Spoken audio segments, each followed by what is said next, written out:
So they took charge of Jesus. He went out, carrying his cross, and came to the place of the skull, as it is called. In Hebrew, it is called Golgotha.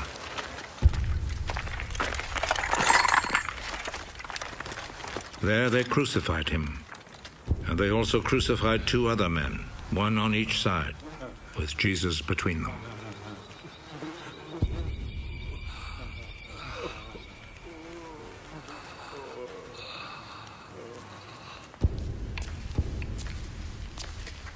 Pilate wrote a notice and had it put on the cross. Jesus of Nazareth, the King of the Jews, is what he wrote.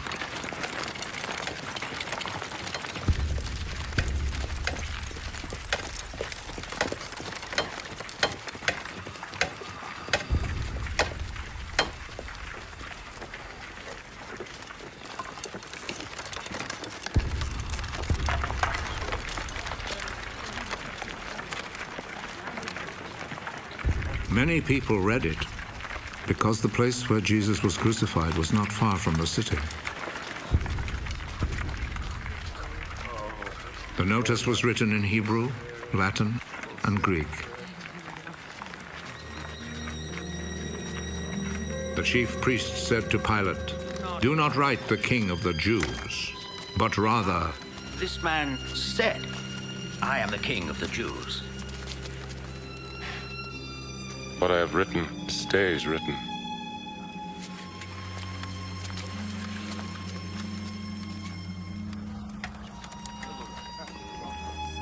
After the soldiers had crucified Jesus, they took his clothes and divided them into 4 parts, 1 part for each soldier.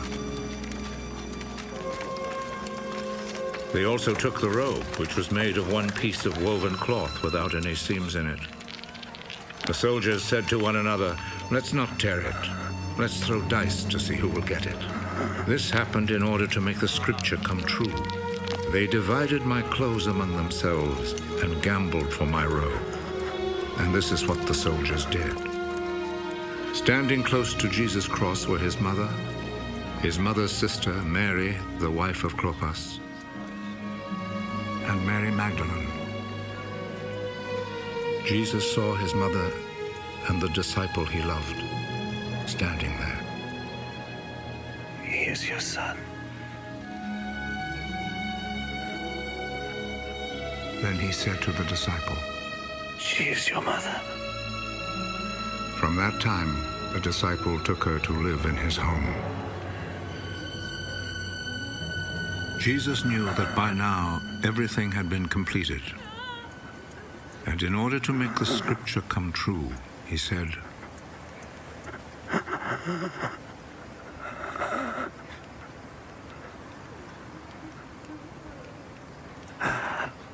"I am thirsty."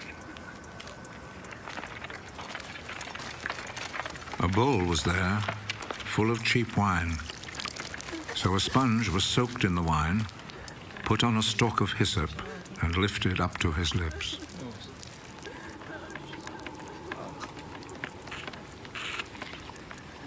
Jesus drank the wine.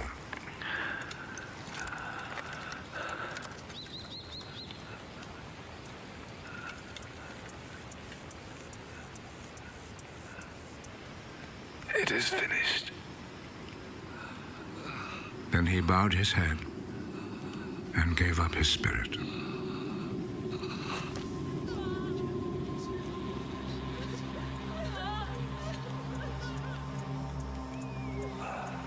Then the Jewish authorities asked Pilate to allow them to break the legs of the men who had been crucified and to take the bodies down from the crosses. They requested this because it was Friday, and they did not want the bodies to stay on the crosses on the Sabbath, since the coming Sabbath was especially holy. So the soldiers went and broke the legs of the first man, and then of the other man who had been crucified with Jesus. But when they came to Jesus, they saw that he was already dead, so they did not break his legs. One of the soldiers, however, plunged his spear into Jesus' side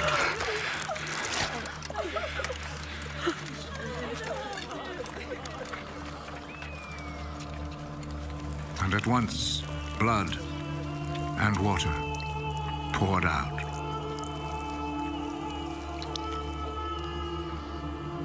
The one who saw this happen has spoken of it, so that you may also believe. What he said is true, and he knows that he speaks the truth. This was done to make the scripture come true. Not one of his bones will be broken. And there is another scripture that says, people will look at him whom they pierced.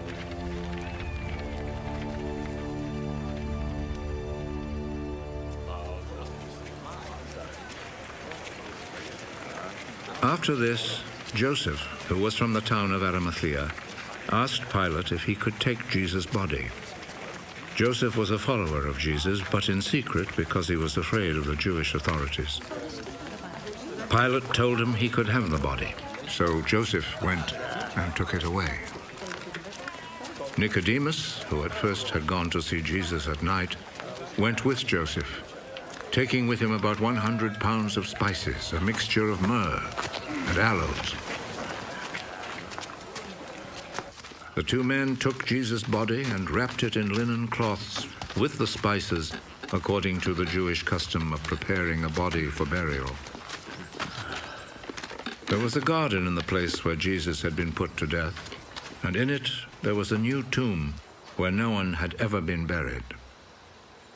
Since it was the day before the Sabbath, and because the tomb was close by, they placed Jesus' body there.